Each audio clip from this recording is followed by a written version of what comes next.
Bien, chicos, comenzamos entonces con la cápsula de la semana número 9, que son procedimientos técnicos clínicos asociados a las modalidades de radiología, mamografía y ecotomografía.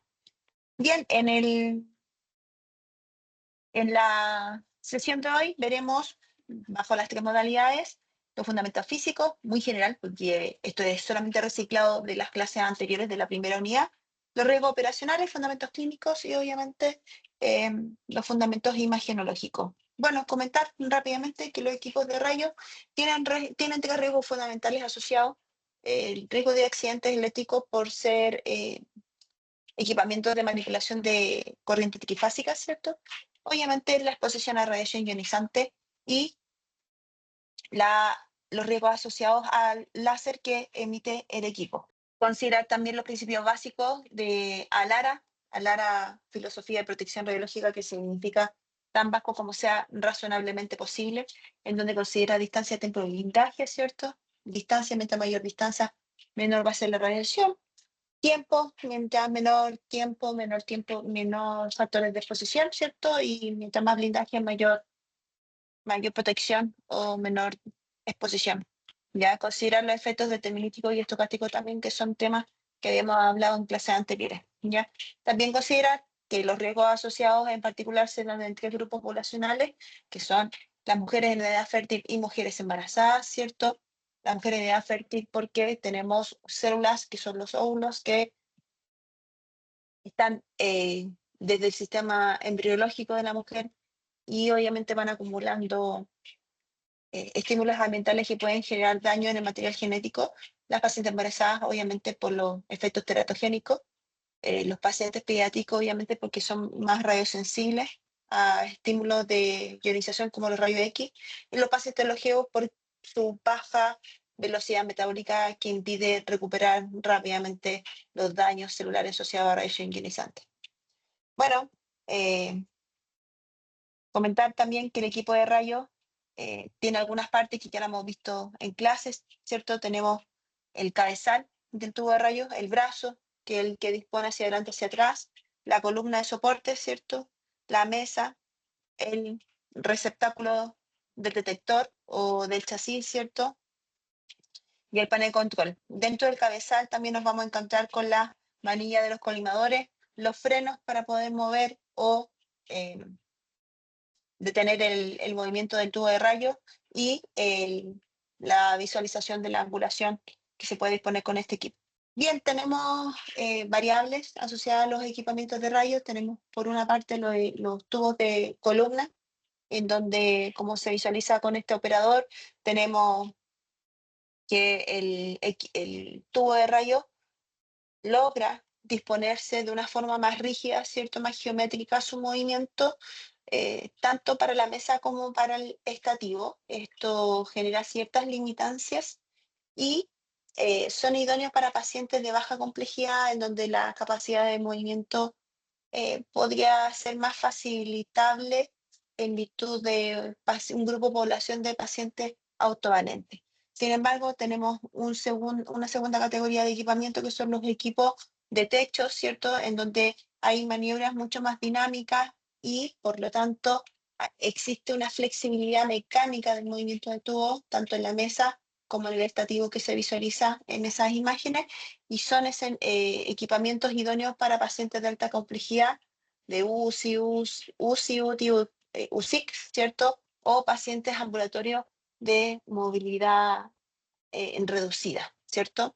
Bien, tenemos otro tipo de equipamiento que son los equipos portátiles, en donde este equipamiento no ocupa corriente trifásica, ocupa corriente monofásica y que le permita al operador poder desplazarse hacia el paciente directamente, hacia las unidades de atención clínica, UCI, UTI, UCIC, salas comunes, ¿cierto?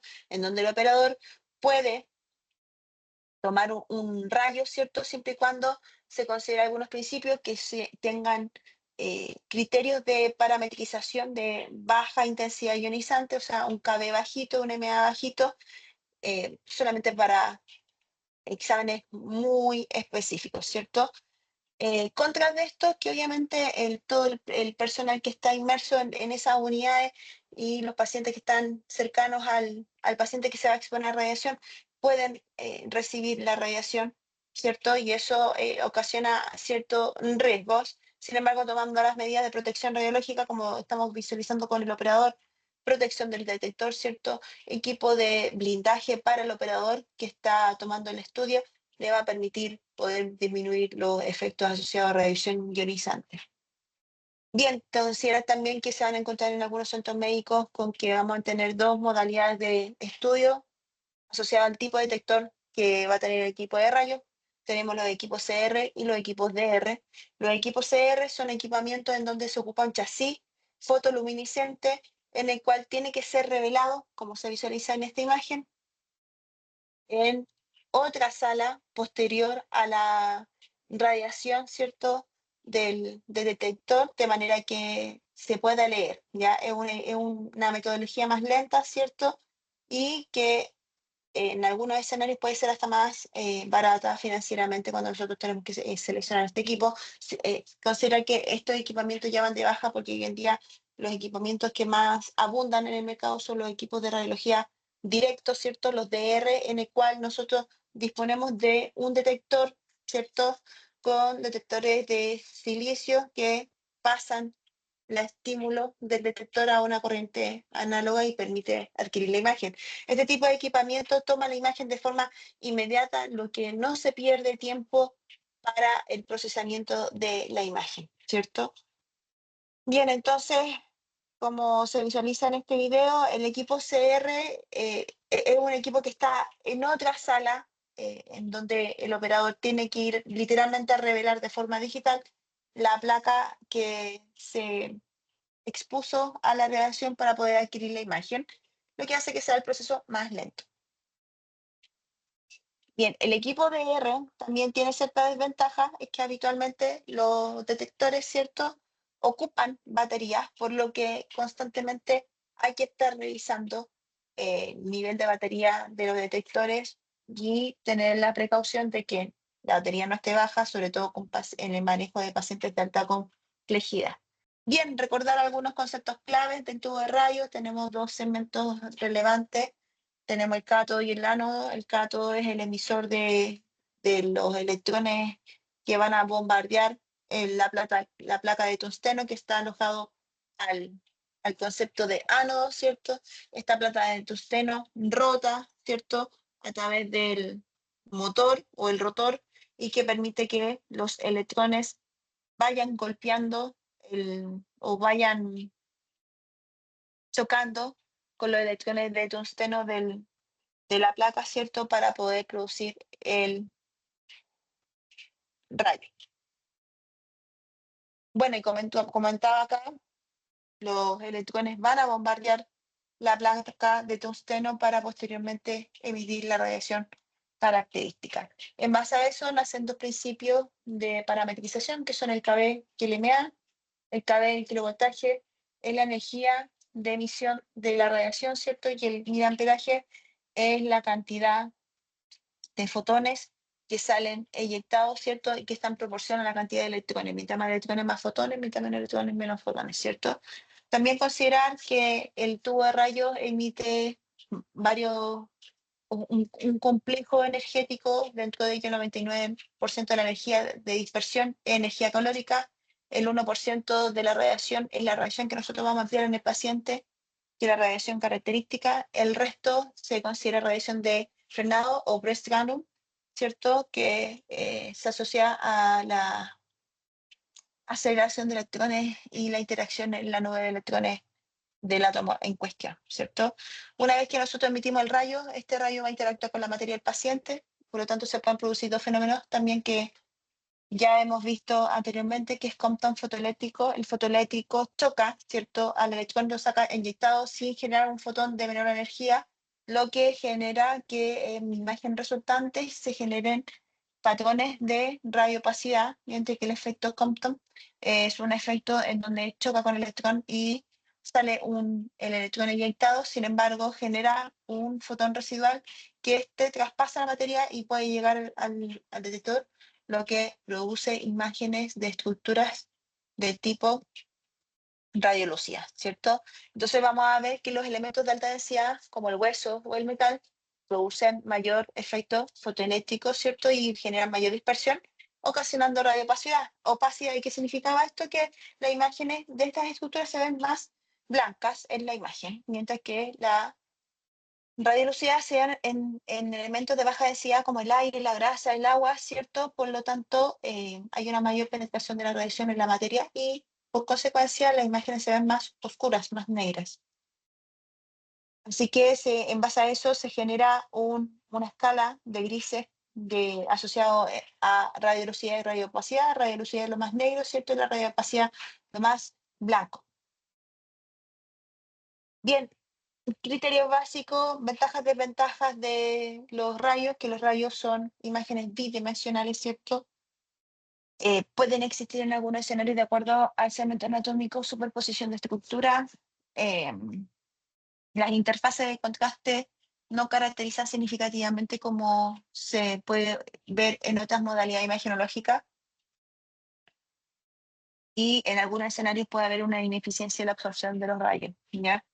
Así que dentro de los criterios de manipulación de la radiación ionizante hay que, bueno, saber seguridad, ¿cierto?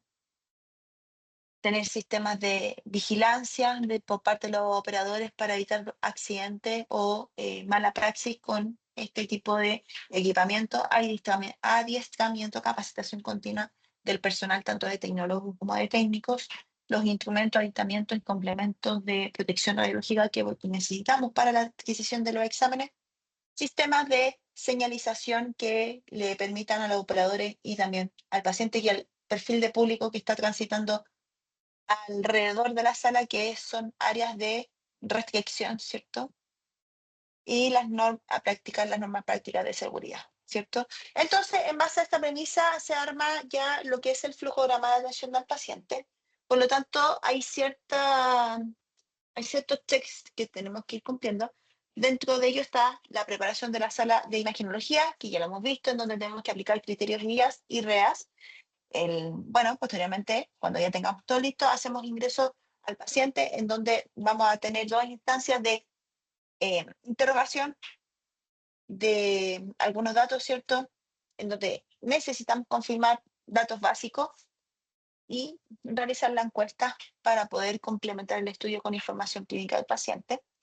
La anamnesis, que es la entrevista, ¿cierto? Dura a lo más 5 minutos, así que tenemos que optimizar ese tiempo, tanto en la cantidad de preguntas como en lo que nos vaya a entregar al paciente como información. La preparación del paciente, que en radiología es bastante rápida, habitualmente solicitamos desde call center que vengan preparados con ropa cómoda para que eh, la preparación sea lo más rápida posible.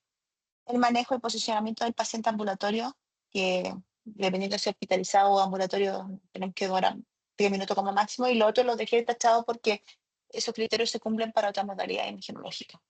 Bien, entonces, considerar que los datos y seguridad de datos del paciente se van testeando de acuerdo a un flujograma de atención de personal, ¿cierto? Partiendo por call center, que son los receptores de agendamiento, en donde preguntan algunos criterios y dan instrucciones previo al examen dentro de los típicos recomendaciones previo al estudio, que se retire los elementos metálicos, que asista con ropa cómoda, ¿cierto? En caso que tenga movilidad reducida, que pueda asistir con algún acompañante para dar colaboración al procedimiento.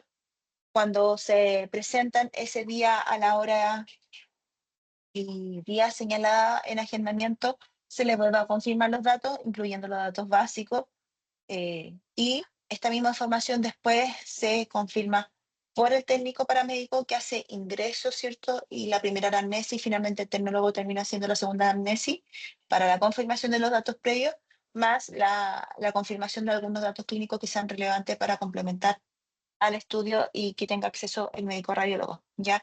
Así que también, como había visto en clase, hay información relevante que nosotros tenemos que confirmar, ¿cierto? Nombre del paciente, nombre completo, y en el caso que tenga nombre social, el nombre completo según el registro civil, y entre en paréntesis el nombre social, ¿cierto? RUT, fecha de nacimiento, edad, información complementaria, ¿cierto? Teléfonos de contacto, correo electrónico y previsión de salud de acuerdo al sistema en el cual usted esté ejerciendo. Además, tenemos que considerar algunos criterios como pacientes ambulatorios que puedan tener alguna limitancia en la comunicación verbal, ¿cierto? Por lo tanto, tenemos que recurrir a los tutores, ¿cierto? O acompañantes eh, que estén inmersos en esta entrevista, pacientes pediátricos también que tienen que responder a los tutores y pacientes que tengan alguna condición neurológica basal que le impida responder instrucciones básicas o preguntas de índole clínica. En el caso de los pacientes hospitalizados, los pacientes que tengan compromiso de conciencia y los que tengan alguna patología neurológica basal, la información clínica tiene que ser confirmada por parte del equipo clínico, sea el médico tratante o la enfermera a cargo del paciente. ¿Ya? Ahora, la anamnesis, la entrevista tiene que ser una entrevista bastante acotada, bastante explícita. Vamos a ver que las preguntas las podemos eh, agrupar de acuerdo a la índole general clínica que nosotros estamos preguntando, ¿ya? Así que nos vamos a encontrar con preguntas que son generales, que las tenemos que preguntar en todas las modalidades imagenológicas, y preguntas que son específicas de acuerdo a la modalidad, ¿ya? Así que, como habíamos comentado anteriormente, en algunas modalidades, el peso talla, ¿cierto? Es relevante, ¿cierto? Sobre todo en resonancia magnética en tomografía computada. Y además hay que revisar algunos datos, dado que, como vemos acá, las modalidades imagenológicas, algunas de ellas requieren de consentimiento informado para algún procedimiento invasivo, como la administración de medio contraste o encuestas. En el caso de radiología, no necesita ni encuesta ni consentimiento informado. Sin embargo, es meritorio que antes de autorizar el examen se revise la orden médica en el cual venga el logo institucional, ¿cierto? El nombre completo del paciente, RUT, edad, fecha de nacimiento y la orden solicitada, diagnóstico, nombre, RUT médico y RUT civil del médico que está a cargo del paciente y la firma, obviamente, del médico. Si bien es cierto, es una modalidad bastante simple, deberíamos movernos rápido, pero de todas formas hay que revisar la documentación que viene adjunta, que en este caso sería solo la orden médica, ¿ya? Dentro de la anamnesis, ¿cierto? Hay cosas que tenemos que preguntar directamente al paciente, dentro de ello las cirugías. La pregunta cirugías hay que tratar de focalizarla un poquito, tratando de ocupar un vocabulario eh, en cierta forma coloquial con el paciente, mismo que no es necesario un lenguaje tan médico. Acá podemos preguntar si ha operado de la guatita, operado del corazón, operado de la cabeza, ¿cierto? Porque hay cirugías que son muy comunes y pueden generar hallazgos imagenológicos que tenemos que declarar para el médico radiólogo. Por ejemplo, a nivel de las cirugías abdominales nos podemos descartar algunas intervenciones que requieren elemento metálico endocorpóreo, por ejemplo, la colecistectomía, que dejan los clips, ¿cierto?, de la cole, apendicectomía, que son bastante habituales, las hernioplastías, ¿cierto?, prostatectomía, histerectomía, o la presencia de cobre, ¿cierto?, operado del corazón. Aquí englobamos las cirugías de tórax, y aquí pueden estar los stent coronarios, marca a paso, ¿cierto?, cirugías a corazón abierto, las alambres de esternostomías, eh, mastectomía, ¿cierto? Instalación de prótesis mamaria, eh, expansores mamarios en caso de pacientes de cáncer, ¿cierto? Operado de la cabecita, acá tenemos otro pool de cirugías de cierta recurrencia. Dentro de ello nos podemos encontrar con válvulas de derivación, ¿cierto? Pueden ser de silicona, que son las peritoneales, o programables, que son a base de imanes, implantes cocleares, lechos por craneotomía, ¿cierto? Neurismas que estén tratados con stent o de coil o clips, tratamientos dentales, ¿cierto? Los brackets, los arcos dentales que pudiesen estar presentes en las imágenes de radiología, alguna cirugía musculoesquelética o alguna cirugía de algún bracito o de alguna piernita, tratar de ocupar vocabulario simple para poder descartar cirugías de cierta recurrencia, prótesis, típico de cadera, prótesis de rodilla, reinserción de tendones, sobre todo del tendón supraespinoso, que también dejan un elemento metálico en la inserción, fijaciones metálicas por fractura o fijaciones de artrodesis, ¿cierto? Accidentes con metales, y aquí entra un grupo importante de pacientes porque pueden existir elementos traumáticos que pueden quedar como consecuencia elementos metálicos u objetos extraños dentro del cuerpo, balas, esquila ocular, esquila en otras partes del cuerpo, eh, antecedentes laborales de metalurgia, heridas cortopunzantes, ¿cierto? Y antecedentes oncológicos que también son relevantes, sobre todo la braquiterapia, que dejan las papitas radioactivas en algunos protocolos en particular. Ya aquí tenemos como ejemplo, ¿cierto?, una radiografía de abdomen donde se demuestra claramente la presencia del clip de la colicectomía, al igual que en los estudios de tomografía computada que estamos viendo. Acá tenemos otro caso, un paciente operado a nivel del tórax, en donde se presenta un stent del rayado aórtico que en la radiografía lo vemos como una especie de malla, ¿cierto? En la tomografía de abdomen lo podemos ver como un elemento de alta densidad, ¿cierto? Prótesis de mama, lo más habitual, y estas, si bien es cierto, son acuosas, las podemos ver por radiografía e inclusive por otras modalidades imagenológicas como tomografía computada y resonancia magnética, ¿cierto? Pacientes con válvulas de derivación, como en este caso, en donde, si bien es cierto, no son elementos de alta densidad, sí se logran caracterizar, ¿cierto?, los conectores de silicona junto con algunos elementos metálicos como se visualizan en la imagen de radiografía, al igual que la imagen de tomografía, e inclusive en resonancia magnética se ven como agujeros negros, ¿cierto?, que los vamos a ver más adelante. También tenemos los implantes cocleares, ¿cierto?, que son hallazgos típicos en pacientes pediátricos, en donde vemos el halo electrónico que se visualiza junto con el cable eh, que está conectado en el segmento auditivo y que se puede caracterizar en las otras modalidades imagenológicas. También antecedentes de clip, ¿cierto?, de aneurisma, que también son de cierta recurrencia, que también las podemos visualizar en radiografía. Y, bueno, por supuesto, los tratamientos dentales, las amalgamas, ¿cierto?, que son de alta densidad radiológica, son radiopacas y que las podemos visualizar en las otras modalidades imagenológicas. Hay otros estudios que, o sea, otras preguntas que tenemos que hacer en grupos de población específicas, sobre todo los pacientes jóvenes, como piercing, ¿cierto? Y la solicitud del retiro de estos elementos decorativos corpóreos. Y en pacientes femeninas, sobre todo en edad fértil, si tienen probabilidad de embarazo. Frente a la duda de un embarazo, se suspende el examen y se solicita el estudio de laboratorio de gonadotrofina coriónica o, en su efecto más rápido, un test de embarazo casero. Bien, en algunos casos también sería recomendable preguntar antecedentes basales mórbidos como hipertensión, diabetes, asma, si tiene alguna falla y obviamente por qué le están pidiendo el examen al paciente, ¿cierto?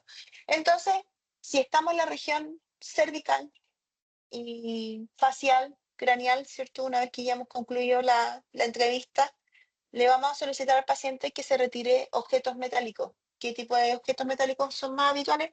Joyas, ¿cierto? Aro, piercing, ¿cierto? Collares, placas dentales en los pacientes longevos o en pacientes que tengan elementos dentales removibles, audífonos externos, sobre todo los abuelitos, es importante retirarlos, mascarillas por el alambre que presenta, ¿cierto? Los sujetadores del cabello también tienen elementos metálicos, hay que retirarlos. Eh, el sostén, ¿cierto? Cuando se piden solicitudes de cervical para arriba, a veces se ven los reguladores de las tiras de sostén, por lo tanto hay que solicitar que se los lateralice al bracito, ¿cierto? Y en aquellas vestimentas que tengan decoraciones metálicas también hay que solicitar retirar. En el caso del paciente que venga con collarín, ¿cierto? Por eventos traumáticos, no se retira bajo ninguna instancia, a menos que venga con la indicación médica de retiro. Bien, ¿qué le pedimos al paciente en la región abdominal, torácica o pélvica?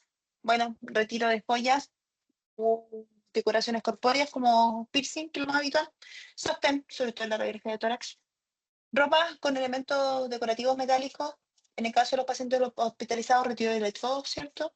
Y en el caso de utilización de pantalón, el retiro del pantalón o de proyección del cierre, ¿cierto? En el caso de pacientes hospitalizados en particular, ver algunos catéteres, ¿cierto? Como el catéter venoso central, el catéter arterial, ¿cierto? El catéter Swan-Ganz, que algunos de ellos tienen elementos metálicos. Retirar o desproyectar las monitorizaciones si así lo permiten las condiciones del paciente, ¿cierto? Ojo con los alargadores venosos que están conectados a bombas de infusión, que son los reguladores de medicación, ¿cierto? Instalación de sondas determinadas, ojo con la manipulación, ¿cierto? Y tratar de proyectarlas de la imagen, sobre todo la Foley, ¿cierto? Las colostomías que también tienen algunos elementos metálicos. Y también hay que considerar o declarar también este tipo de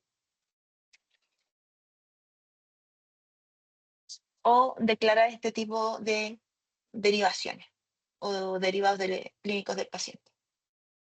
Bien, respecto a los criterios radiológicos para la atención del paciente, vamos a ver que hay que considerar algunos puntos. Dentro de ellos son la estructura que nosotros vamos a demostrar imagenológicamente, el posicionamiento del paciente, colimación por criterios de seguridad, de radiación, ¿cierto? Y las características del rayo central que nosotros vamos a disponer en virtud del examen, criterios de exposición, ¿cierto? Y marcadores de imagen. Así que vamos a ver que en radiología tenemos dos proyecciones habituales que se toman, radiografía anteroposterior o posterior-anterior, ¿cierto? Que es una imagen frontal de la estructura de interés, y la posición lateral. En algunas ocasiones, de acuerdo al estudio, nosotros podemos pedir proyecciones complementarias como las oblicuas, las posiciones axiales, ¿cierto? Dependiendo del segmento anatómico que estemos estudiando. Así que eh, para, para estos estudios vamos a considerar siempre al menos dos imágenes. Y en el caso de algunos estudios en particular, tres imágenes. Así que en base a este criterio, nosotros tenemos que ocupar lo que habíamos dicho en la cápsula anterior, que son sistemas de referencia, puntos de referencias horizontales o puntos de referencias anatómicos que son fundamentales de considerar, ¿cierto? Que nos permiten ubicar ciertos hitos anatómicos para poder generarnos una referencia anatómica y así disponer la estructura interior en el isocentro de la imagen, ¿cierto? Así que para ello nosotros vamos a requerir la palpación clínica, y en este punto hay que tener cierta consideración porque siempre hay que tratar de generar el mínimo contacto físico con el paciente a través de la palpación clínica, ¿cierto?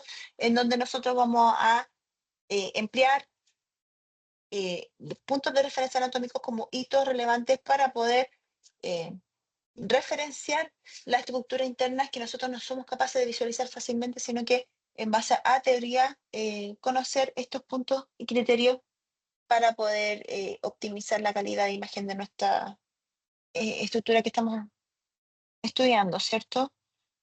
Así que en el caso de requerir explícitamente la palpación clínica, informar al paciente, siempre que tienen que estar en conocimiento y en acuerdo de que vamos a emplear algunos hitos de palpación, ¿cierto? Y ojo con puntos críticos como la sífisis púbica, tuberosidad isquiática, que son puntos sensibles sociales, ¿cierto? Que pueden generar malos entendidos. También lo vieron en la clase anterior, hay puntos de referencia que no son el hito de esta clase, pero para que los vayan repasando, ¿cierto? Además, es importante siempre en el mundo de la radiología que nosotros dispongamos de un marcaje en la imagen. Siempre nosotros tenemos que marcar el lado derecho del paciente si es que hay una bilateralidad de imágenes. Así que siempre se van a encontrar con que los operadores andan con monedas de 10, de 50 o de 100 pesos pegadas o en los bolsillos de los operadores, ¿cierto? Que como son materiales muy densos, generan una radiopacidad y así uno puede visualmente encontrar el lado derecho del paciente o en su defecto comprar letras hechas de plomo para el mismo principio. ¿Ya? Así que ya revisado esto, podemos pasar a la atención procedimental de nuestros pacientes. Las radiografías se pueden tomar en dos áreas explícitamente, en el estativo o en la mesa, como ya hemos visto anteriormente. La gran mayoría de las veces, en pacientes ambulatorios y pacientes cooperadores, hay radiografías que se van a tomar en el estativo y otras radiografías que las vamos a tomar en la mesa. Hay ciertas tendencias, pero no significa que no encontremos variables de acuerdo a la cooperación del paciente o a la disposición clínica según lo que se esté solicitando explícitamente. Así que, muy a grandes rasgos, vamos a pasar hitos radiológicos que tienen cierta tendencia, ¿cierto? No es que sea tácito y se tome solamente en un lugar, sino en el mundo radiológico es un mundo súper abierto a la imaginación, así que hay que ponerse de repente un poco creativo, pero esto es lo general, ¿cierto? Hay una normativa general. Eh, en, en el estativo, nosotros vamos a ver que hay radiografías de cierta recurrencia para esta área, dentro de ellos las radiografías de cráneo, todas las variables de cráneo y maxilofacial, las columnas en su eje anterior-posterior, o sea, anterior-posterior y lateral, hombro, húmero y tórax. Se toman en el estativo. Bien, en el caso de las radiografías de cráneo, cavidades perinasales, maxilofacial, ¿cierto? En la gran mayoría de las veces en pacientes ambulatorios cooperadores, le vamos a pedir que la posición sea en el estativo en bipedestación, ¿cierto? La gran mayoría de las veces en una posición posterior anterior, o sea, la carita dispuesta en el estativo, para tomar la imagen como se visualiza en esta imagen referencial, en donde el operador está además colimando el sitio para disminuir la exposición de radiación al paciente. Entonces, la radiografía de cráneo, cavidades, maxilofacial, casi siempre la vamos a tomar en estativo, ¿cierto? Para la comodidad del paciente y para el manejo rápido de la adquisición. Lo que nos vamos a encontrar con un escenario similar a esta imagen, ¿ya? Las radiografías de columna las vamos a tomar también en el estativo en una posición anterior, como se visualiza en esta imagen, ¿cierto? Como en una posición lateralizada en el estativo. También en este caso, nosotros vamos a solicitarle al paciente que se posicione en bipedestación de frente al cabezal del tubo de rayos de manera de poder cumplir el criterio mínimo de adquisición, que si no lo mencioné, la distancia entre el estativo, ¿cierto? O el detector y el cabezal de tubo de rayos debe ser siempre 100 centímetros, excepto en una radiografía y la única radiografía que es la radiografía de tórax, que se toma a 1,80 m. Todo el resto de las radiografías se toman a 1 m o 100 centímetros, como se visualiza en esta imagen. Bien, también nos vamos a encontrar que existe la posición lateral, en donde también al paciente lo vamos a disponer en bipedestación. En algunos escenarios le vamos a pedir que cargue pesas para poder desproyectar los hombros y así, valga la redundancia, desproyectarse 7, que es uno de los conflictos de la radiografía cervical, ¿cierto? A 1 m de distancia con el cabezal de tubo de rayo. Y nos vamos a encontrar con este tipo de imágenes en una disposición anteroposterior y una disposición lateralizada. ¿Ya? La radiografía de columna lumbar y la torácica se toman de forma muy similar, también en el estativo, ¿cierto? En una posición anteroposterior y una posición lateralizada, como se visualiza en estas imágenes, ¿cierto? En donde la paciente nuevamente le vamos a pedir bipedestación. Si se van dando cuenta, la gran mayoría de las veces le pedimos el mismo criterio al paciente. En este caso, a nivel de columna lumbar, los centrajes son un poquito distintos. A diferencia de la imagen anterior, acá tenemos que ocupar la referencia anatómica de la cresta ilíaca, en donde en la línea horizontal coincide con el E4, entonces siempre pasamos 2, 3 dedos sobre la cresta ilíaca para encontrarnos con el E3, que es el punto central de columna, ¿cierto? Tanto en su disposición anteroposterior como en su disposición lateral, además de, obviamente, en todas las imágenes que hemos visto hasta ahora, disponer al paciente en la región medial del detector para que pueda coincidir también con la región medial del tubo de rayos. y encontrarnos con este tipo de imágenes lo más isocéntricas a el foco de interés, ¿cierto? Bien, la radiografía de tórax es un estudio de cierta recurrencia en donde le vamos a solicitar al paciente que se ponga posterior anterior. Eso quiere decir que el pechito del paciente se encuentre pegado al estativo, ¿ya? En este criterio nosotros le vamos a solicitar al paciente que presione el pecho en el estativo, se ponga las manos con apoyo en la crista ilíaca, como se dice coloquialmente, en posición de jarrón, eh, de la manera que la articulación troqueal, ¿cierto? La articulación del codo se apegue al estativo para desproyectar el cuerpo escapular, ¿ya? Esta posición de disponer los brazos hacia anterior es muy importante porque el tecnólogo necesita que se despeje el campo pulmonar para la toma de la adquisición. Recuerden que la radiografía de tórax no se toma a 1 metro, sino que se toma a 1,80 m, ¿ya? Para poder situarnos con este tipo de estudio. Uy, a ver si... Ah, ya, perdón. En el caso de la radiografía de tórax lateral, le vamos a solicitar al paciente que disponga en el borde lateral izquierdo, cercano al estativo, ¿cierto? Disponer los brazos sobre la región craneana y tratando de juntar un poco los codos, ¿cierto? Y el eje lateral tiene que coincidir con el punto medio del estativo y del tubo de rayo a una distancia de 1,80 m. La radiografía de tórax, tanto en la disposición posterior anterior como en la disposición lateral, la vamos a tomar en fase inspiratoria. O sea, el paciente, antes de lanzar el rayo, tenemos que pedirle que tome aire y ahí uno dispara. Primero rotar y después disparar, ¿cierto? Pero siempre en fase inspiratoria. En el resto de los exámenes se sugiere al paciente que no respire para disminuir el movimiento y así evitar el efecto de artefacto de borrosidad cinética en las imágenes y encontrarnos con este tipo de imágenes. Bien, en la región abdominal también vamos a tomar alguna radiografía, no es un examen muy frecuente, pero hay que considerar también que, al igual que lo que vimos en la clase anterior, el abdomen se divide en francos, ¿cierto? En segmentos, específicamente en 9 segmentos, que le permiten al médico poder caracterizar hallazgos de los órganos relevantes de acuerdo al segmento que se esté alojando, ¿ya? Así que al paciente le vamos a solicitar que también esté en bipedestación, ¿cierto? De disposición anteroposterior, apoyando la espalda sobre el estativo, ¿cierto?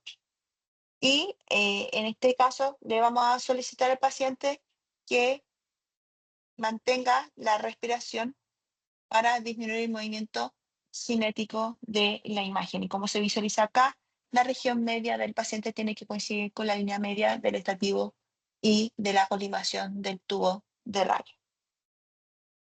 En el caso de pacientes pediátricos, ¿cierto? Y mujeres en edad fértil y en los pacientes que se disponga las instrucciones específicas de la institución en la cual esté desempeñándose, hay que emplear equipo de protección radiológica para los pacientes. En este caso, la paciente está ocupando un collar tiroideo.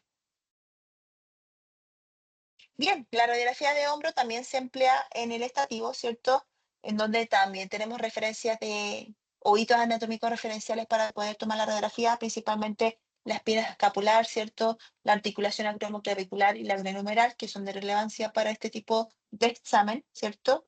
Considerar también que hay algunos hitos que son relevantes al momento de caracterizar la radiografía y la solicitud va a depender de el tipo de diagnóstico que esté empleando, si necesita radiografía oblicua, ¿cierto? Una P verdadera, una P neutra, o con rotación interna o rotación externa del brazo, y cuando la manito la ponemos en posición ventral o en posición dorsal, ¿ya? Como se visualiza en este ejemplo también, al paciente se le va a disponer en bipedestación con apoyo de la espalda en el estativo, ¿cierto? El paciente lo disponemos en bipedestación, apoyando la espalda sobre el estativo, de manera que sobre la misma posición le solicitemos que disponga rotación externa para la desproyección ventral de la mano.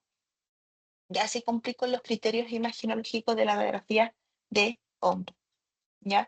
La radiografía de húmero cumple un principio bastante similar, pero en este caso le vamos a pedir una rotación externa, pero sin inclinación del hombro, como las radiografías de hombro que van a ver en los campos clínicos, que le permitan en el proceso de abducción, ¿cierto?, del paciente, inclinar en una diagonal el húmero, entendiendo que es una escultura bastante amplia, sobre todo en pacientes masculinos, en donde su tallaje supere el 1,70 m, ¿ya? Es importante la abducción, como se visualiza en esta imagen, para poder adquirir la totalidad de la estructura ósea en la misma imagen y no se corte imaginológicamente la cabeza humeral ni la articulación coclear, como se está visualizando en esta imagen. En estos escenarios, cuando estamos cerca de la región torácica, siempre hay que solicitar al paciente que mantenga la respiración al momento de la toma de la adquisición. Bien, respecto del sistema esquelético inferior, vamos a encontrarnos con la cintura pélvica y el segmento apendicular inferior, más el segmento apendicular superior, que todo este conglomerado esquelético lo vamos a adquirir en la mesa, en el paciente estándar ambulatorio. Así que la radiografía que nosotros vamos a tomar explícitamente en la mesita va a ser antebrazo, codo, mano, pelvis, cadera, fémur, rodilla, pierna, tobillo y pie. Bien, importante el paciente que en este caso, todo lo que es apendicular superior, codo, antebrazo, muñeca, manos, dedo, los vamos a tomar en sedestación. O sea, le vamos a solicitar al paciente que se siente, ¿cierto? Habitualmente ocupamos bancas, no sillas. ¿Por qué? Porque la banca no tiene respaldo y eso le permite al paciente tener más flexibilidad y de tener una mejor dinámica de movimiento, sobre todo en pacientes que tienen más movimiento reducido, ¿ya? Y siempre las proyecciones van a ser dos, anterior, ¿cierto? Anteroposterior y lateral, de acuerdo si antebrazo, codo, muñeca, mano, como se visualiza en esta imagen. También la adquisición de estas imágenes es a 100 centímetros o 1 metro, ¿ya? Tanto en el codo, muñeca, antebrazo. Bien, también en la mesa, pero no en sedestación, ¿cierto? Sino que de cúbito supino vamos a tomar las radiografías de la cintura escápula, la cintura pélvica, más los apendiculares inferiores, ¿ya? Para estos criterios nosotros vamos de la pelvis hacia abajo, ¿cierto? Específicamente en la pelvis, nosotros le vamos a solicitar, además de la posición de cúbito supino, o sea, acostadito, mirando hacia arriba, ¿cierto? Le vamos a pedir al paciente, como se visualiza acá, que ponga los piecitos en cuña, ¿ya? ¿Por qué? Porque de esa forma nosotros en la radiografía desproyectamos algunos sitios anatómicos femorales, que son el tocante mayor, y el tocante menor, que son de relevancia para algunos diagnósticos, ¿ya? Ojo con el palpe, que aquí requerimos palpación clínica. Habitualmente nosotros ocupamos la cresta ilíaca, ¿cierto? Para situarnos desde el borde de la imagen 3-4 dedos sobre la cresta ilíaca, ¿cierto? Y desde el borde del vientre, sobre todo en pacientes que son de IMC elevado, nosotros podemos concordar con que el delímite del vientre puede concordar en una línea horizontal con la articulación coxofemoral. Bien, respecto al eje apendicular inferior, nosotros también vamos a ocupar la mesa para la adquisición de estas imágenes en la posición de cúbito supino. Vamos a ampliar estos exámenes en pacientes de cúbito supino, ¿cierto? Y como se visualiza acá, vamos a ampliar el movimiento de la mesa para ayudarnos a centrar el segmento que queremos estudiar, que en este caso es el fémur, ¿cierto? En su eje anteroposterior, como en su eje lateral, en donde le solicitamos al paciente mantener una posición levemente oblicua lateral, oblicua, ¿cierto? A la estructura ipsilateral, que es del mismo ladito, ¿cierto? En este caso del fémur, para poder tomar la imagen lateral, si así lo dispone la cooperación del paciente. Ya, en el caso de la rodilla, también vamos a emplear lo mismo, ¿cierto? Al paciente lo vamos a disponer de cúbito supino para la toma de la imagen anteroposterior, y en el caso de la imagen lateral le vamos a solicitar que se disponga de cúbito lateral ipsilateral a la estructura que estamos estudiando, ¿cierto? Isocentralmente en el punto medio de la mesa para que quede en el punto medio de la colimación del tubo de rayos y del detector, ¿ya?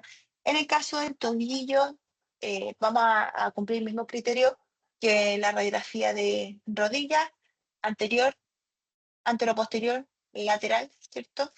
Lateral en ipsilateral del lado de interés, dejando el maliolo lateral por apoyo en el detector, ¿cierto? Y en algunos casos nos piden la oblicua para la proyección artrálago tibia peronea, como se visualiza en esta imagen.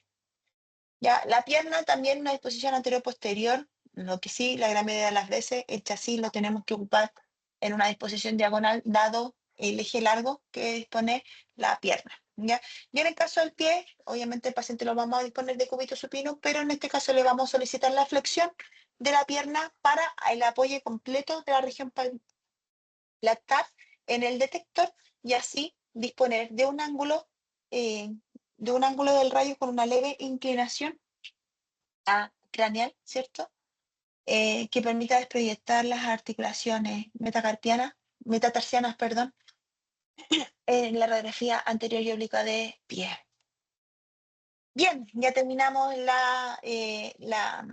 los criterios de posicionamiento y colaboración para las radiografías explícitamente, así que pasamos al eje de mama. El equipo de mamografía, como bien recordarán, también tiene un tubo de rayo que tiene las mismas características que el equipo de rayo de características osteopulmonares, pero en este escenario los kilovolts son más bajos porque la mama es una glándula, ¿cierto?, con tejido fibroglandular, y que por lo tanto la densidad no es tan alta como las estructuras óseas. Lo que me interesa ver aquí es parte blanda, ¿ya? Tenemos aquí el equipo de rayo, el biombo, que va a estar cerca de la cara del paciente, de la paciente, el compresor, la placa de compresión, ¿cierto? Y el receptor, ¿cierto? O el detector donde se va a adquirir la imagen. Entonces, lo que cumple el equipo de mamografía, como se visualiza acá, es que en esta región nosotros vamos a tener un biombo que habitualmente es transparente, que permite la protección de radiación de la paciente, y con ayuda mecánica, ¿cierto? Manual, clínica, aquí es inevitable tener que emplear la palpación clínica para este examen. Habitualmente son mujeres las que toman el examen, y en muy pocos centros, lamentablemente, los hombres pueden tomar este estudio, y espero que más adelante tanto operadores masculinos como femeninos tengan la oportunidad de tomar la mamografía, ¿ya? Así que también se da con cierta tendencia que TENS femeninas trabajen en mamografía y los TENS masculinos no logren trabajar, pero eso es criterio de cada institución, ¿ya? Bien, y, y como se visualiza acá, entonces, acá tenemos otro ejemplo ya más real, en donde estamos viendo el posicionamiento de una paciente, en donde, como les comentaba, es inevitable no emplear la palpación para el manejo correcto de la mama y que quede en una proyección idónea, ¿cierto? Como se visualiza en esta imagen, como se visualiza acá abajo, hay unos pedales que está empleando la operadora para poder controlar la subida y la bajada del detector, ¿cierto? Y que ahora va a empezar a regular el sistema de compresión de la mama, como se visualiza en estas imágenes para mantenerse dentro del rango de FOB de interés como se está mostrando, ¿ya? Este tipo de examen es bastante incómoda para la paciente, sobre todo las pacientes que tienen algunas causas patológicas como mastitis, ¿cierto? O se encuentren con antecedentes oncológicos ya con sintomatología. Es bastante molesto, bastante incómodo, así que las habilidades blandas en este examen son fundamentales, ¿ya?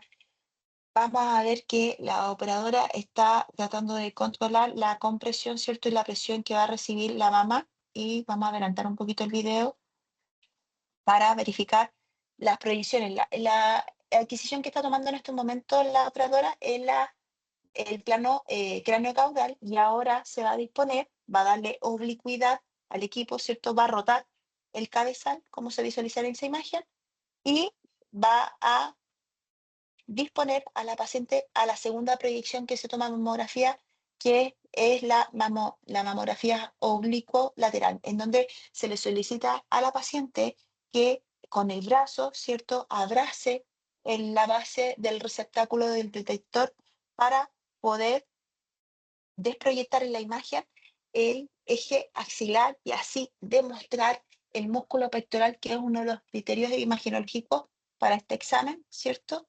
Y eh, revisar de una forma lateralizada, aquí está, y desproyectar de una forma lateralizada, como se visualiza en esta imagen, la estructura mamaria, ¿cierto? Y que a través del compresor logremos desproyectar el eje medio lateral de la mama como se visualiza en esta imagen.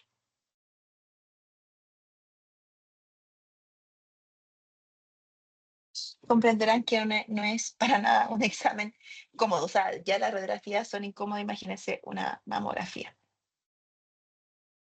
Bien, entonces nosotros, como les comentaba anteriormente, vamos a adquirir dos tipos de imágenes, la imagen cráneo-caudal, que es la que se encuentra a la izquierda de su pantalla, eh, y la imagen oblicuo media lateral, que es la que está a la izquierda de su pantalla. Y como les comentaba, eh, siempre se tiene que desproyectar el cuerpo muscular vectoral y la desproyección del eje máximo del el peso mamario, ¿ya? En este tipo de examen también es importante el marcaje, ¿cierto? Porque no es lo mismo las lesiones del lado derecho que las del lado izquierdo. Y para este tipo de estudios nos vamos a encontrar que en mamografía tenemos que revisar la orden médica y además revisar una encuesta de la paciente, ¿ya? Así que vamos a ver que para este examen se necesitan algunos criterios extra que no son considerados en radiografía, porque aquí sí son sensibles, como por ejemplo que uno de los hitos más importantes que las pacientes que se encuentran en edad fértil, ¿cierto? Que están con una menstruación activa, se toman el examen en cierta fecha de su ciclo menstrual, ¿ya? El examen de mamografía se toma entre el día quinto de la menstruación hasta el día décimo, ¿cierto? Porque habitualmente en esa fecha o en ese rango, ¿cierto? La, las curvas hormonales tienden a ser más bajas y eso significa que la glándula mamaria está más desinflamada, ¿ya? Y aquí tenemos una curva de referencia en donde, claro, en el ciclo menstrual, los primeros días de la menstruación, se desprende el endometrio, ¿cierto? Y desde este momento, desde el día cuarto, quinto, ¿cierto? Hasta el día 14, ¿cierto? Hay una leve alza del estrógeno. Entonces, siempre se solicita que entre el día quinto y el día 10, antes del pic de la fase folicular, ¿cierto?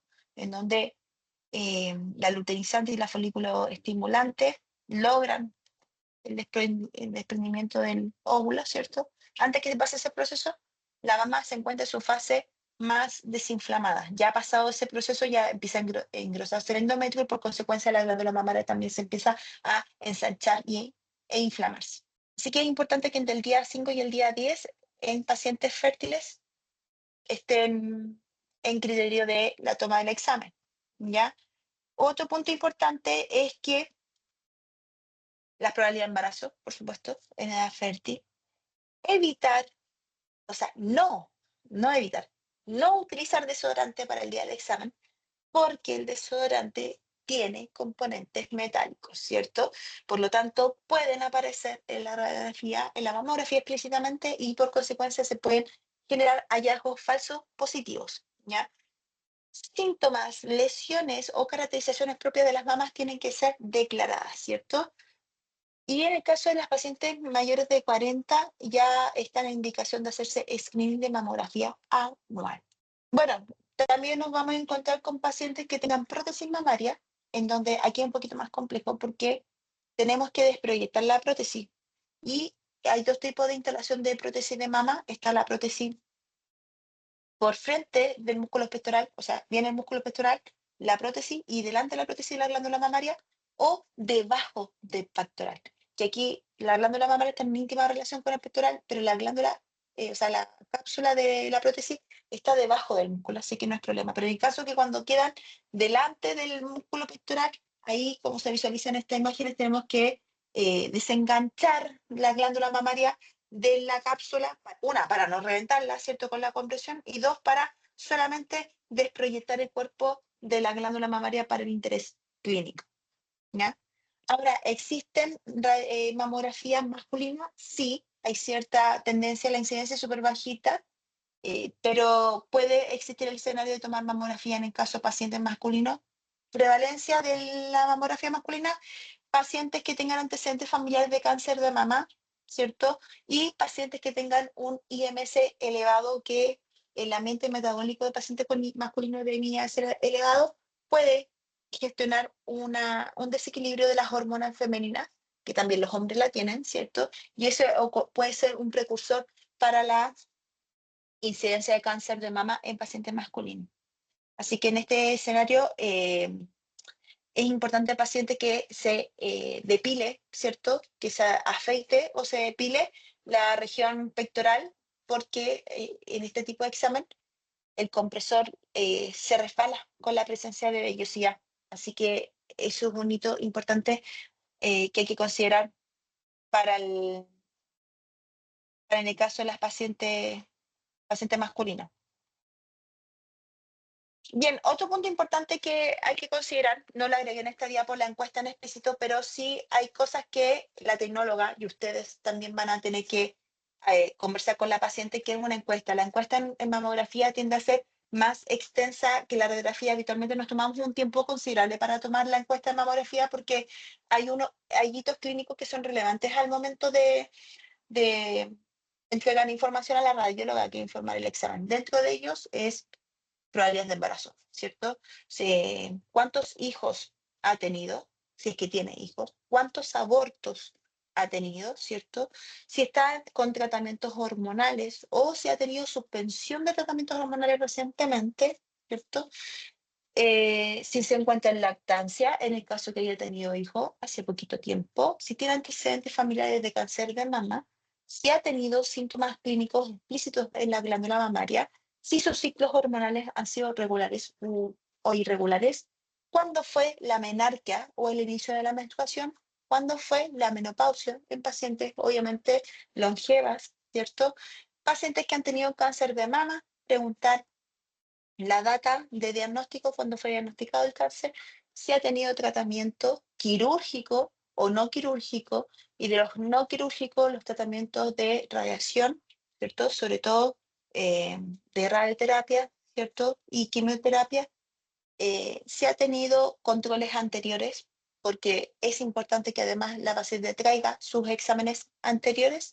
Bien, vamos con la ecografía entonces. El estudio de ecografía es un estudio bien liviano de trabajar, es un estudio que no tiene grandes riesgos porque no emite radiación ionizante, sino que más bien, como comentamos en clase, trabaja con la onda mecánica, ¿cierto? A través de los transductores que tienen cualidades piezoeléctricas, y esto le da un empuje de onda sonora, ¿cierto? Sobre el cuerpo, y esta rebota al transductor y finalmente el transductor lo procesa para poder adquirir la imagen, ¿cierto? Hay varios tipos de transductores, los más habituales que se van a encontrar son los convexos, ¿cierto? Y los lineales. Los convexos se ocupan para frecuencias más bajitas, pero profundidades mayores.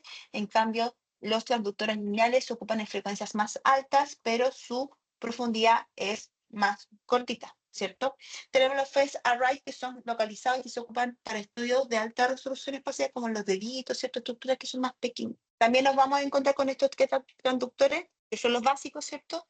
Y con el comando, al igual que habíamos hablado con DIAs en los equipos de rayos, si bien es cierto, estos casi no tienen elementos metálicos, muy pocas las zonas metálicas, pero sí son elementos electrónicos, por lo tanto, la limpieza de los transductores tiene que ser entre pacientes, antes del paciente, después de la atención del paciente, a través de alcohol isopropílico, ¿cierto? Siempre la limpieza tanto de los transductores, que hay que hacerlo con mucho cuidado, sobre todo esta parte que se ve de, esta parte gris, ¿cierto? Que es la parte más delicada donde están los cristales piezoeléctricos, hay que tratarlo con mucho cuidado, con mucha delicadeza y no golpear los transductores porque pueden quebrar estas piezas internas del transductor. Bien, otro tema interesante también en la ecografía, que para poder hacer el examen nosotros necesitamos gel ecográfico que permite tener una mayor conductividad de la onda mecánica entre el transductor, ¿cierto? Y la superficie del paciente. Y así disminuir los espacios aéreos que pueden existir en esa zona. ¿Ya? Bien, entonces los riesgos que nosotros vamos a situarnos acá no son casi ninguno, porque este equipo además trabaja con corriente monofásica, o sea, con cualquier enchufe convencional, usted puede utilizar el ecógrafo, es súper versátil, es súper movible, solamente hay que tener cuidado con los conductores porque es la parte más cara y más delicada del equipo, ¿ya? También la ecografía, nosotros vamos a solicitar solamente la encuesta, o sea, la orden médica del paciente con los criterios que ya habíamos conversado anteriormente, no necesita consentimiento informado porque no es un examen invasivo y tampoco requiere medio de contraste y tampoco necesita una encuesta específica como si lo requería la mamografía, ¿ya? Siempre las unidades de ecografía nos vamos a encontrar con el ecógrafo, ¿cierto? Que tiene una pantalla central, el sistema de comando del operador que va a estar, sea médico, radiólogo o tecnólogos médicos, va a depender del centro médico donde esté trabajando.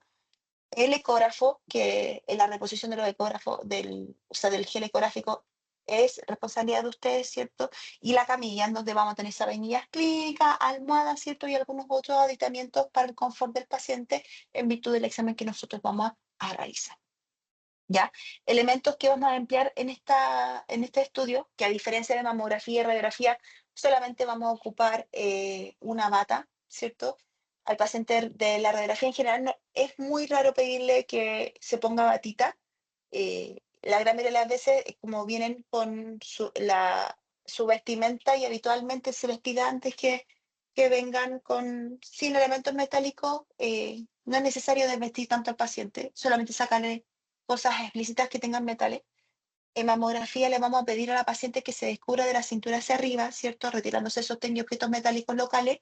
Y la bata le vamos a solicitar que se la pongan como chaqueta, con la apertura de la bata hacia adelante para desproyectar las manos. En el caso de la ecografía, nosotros vamos a ocupar batitas de acuerdo al tipo de examen. Hay exámenes que no requieren uso de batita. O en su defecto al paciente le vamos a pedir que se despeje y no se retire la totalidad de su vestimenta, ya que eso puede ayudar a optimizar el tiempo. ¿Ya? Así que elementos que van a encontrar en ecografía son un poquito más que en rayo que en mamo, como habíamos visto, gel ecográfico, ¿cierto? Eh, Papel de limpieza básico para que el paciente después de su examen se retire el exceso de gel, ¿cierto? Y protejamos un poco la limpieza del paciente. Guantes, porque aquí sí vamos a tener harto contacto con el paciente. Y bueno, está de más decir que en todas las modalidades imaginológicas tenemos que ocupar al menos guantes para el contacto directo con el paciente. Área limpia de la sucia, ¿cierto? Y sabanilla clínica para que el paciente para que se disponga la limpieza de la camilla, ¿ya? Hay varios tipos de exámenes en ecografía, pero los más habituales son los estudios de cuello, ¿cierto? De tiroides o partes blandas ganglionares o estudios Doppler de cuello, estudios musculoesqueléticos, principalmente articulares, hombro, codo, muñeca, ¿cierto? dedos para lesiones tendinias. En la región abdominal tenemos el abdomen alto, ¿cierto? Abdomen superior y estudio de pelvis. Y bueno, hacia inferior tenemos estudio de muslo para desgarros musculares, ecografía de rodilla, ecografía de tobillo. Bien, uno de los estudios más recurrentes en ecografía son la ecografía de cuello o la ecografía de tiroides, en donde al paciente lo vamos a disponer, como se visualiza en el examen, o sea, como se visualiza en el examen, de cúbito supino, ¿cierto? Pero al paciente le vamos a complementar con un aditamiento en el cuello. ¿Para qué? Para generar la hiperextensión, ¿cierto? Del cuello y así desproyectar las glándulas o las estructuras blandas que quiera estudiar el médico, ¿cierto? Retirar áridos también. Ahora, ¿qué le vamos a pedir al paciente? Retiro de joyas, aros, piercing y collar, ¿cierto? Placa dental, si así lo tiene, mascarillas, audífonos externos, sujetadores para mantener el confort del paciente, ¿cierto? Retirar lateralmente el sostén, no sacarlo en su totalidad, con que se baje la tirita, está bien, ¿cierto? Y elementos decorativos metálicos que tenga la vestimenta del paciente. En el caso del collarín, si le piden una ecografía de cuello, hay que hablar con el clínico porque no podemos retirarlo hasta que tengamos indicación clínica. En el caso del paciente que requiera una ecografía de abdomen, ¿cierto? Alto o abdomen total, abdomen y pelvis, ¿cierto? Le vamos a pedir condiciones específicas dentro de ello al paciente. Le vamos a pedir entre 6 a 8 horas de ayuno, dependiendo del centro médico. Y en el caso de pacientes pediátricos, pediátricos hasta los 2 años, al menos 4 horas de ayuno de líquidos, ¿cierto? De ingesta líquida. El paciente obviamente también lo vamos a disponer de cúbito supino y le vamos a solicitar al paciente que se descubra la región abdominal. Y aquí habitualmente las toallas clínicas le vamos a generar un doblez, un enroscamiento del papel para protegerle la ropita, ¿cierto? O sea, habitualmente le pedimos que se suba la polerita y se proteja la ropa con papel, en la región superior como en la región inferior, ¿ya? Y en el caso de la pelvis, le vamos a solicitar al paciente que retenga líquido, ¿cierto?, en la vejiga para el estudio completo de la anatomía vesical. Retiro de los elementos metálicos y objetos que puedan obstruir la manipulación del conductor en esta zona, ¿cierto? Y los estudios musculoesqueléticos habitualmente no requieren preparación, ¿cierto? Solamente solicitar previamente el enajenamiento que venga con ropa cómoda, puesto que en la gran mayoría de las veces le solicitamos el retiro completo de la vestimenta en el caso del hombro, ¿cierto? Y en el caso de segmento apendicular superior, ¿cierto? Le vamos a pedir que se retire la ropita o que se acomode la ropita. ¿Ya? En el caso de el segmento apendicular inferior, la mayoría de las veces o se retira su vestimenta inferior o se la reduzca para desproyectar la estructura de interés, porque además en este tipo de exámenes le vamos a solicitar al paciente además que disponga de ciertas maniobras explícitas que le va a pedir al médico cuando esté revisando la estructura de interés, como en este caso la radiografía de hombro. Si se visualiza acá, es un examen un poquito incómodo para el paciente porque dependiendo de la solicitud médica de ciertas disposiciones de abducción, aducción, ¿cierto? Flexión, extensión del brazo, permita poder caracterizar mejor las estructuras anatómicas que se desea evaluar. Eso, chiquillos, espero que haya sido de entendimiento esta cápsula. Todos estos conocimientos los vamos a ver teóricamente en clase y los vamos a poner en práctica en simulación en el laboratorio de imagenología. Que esté muy bien.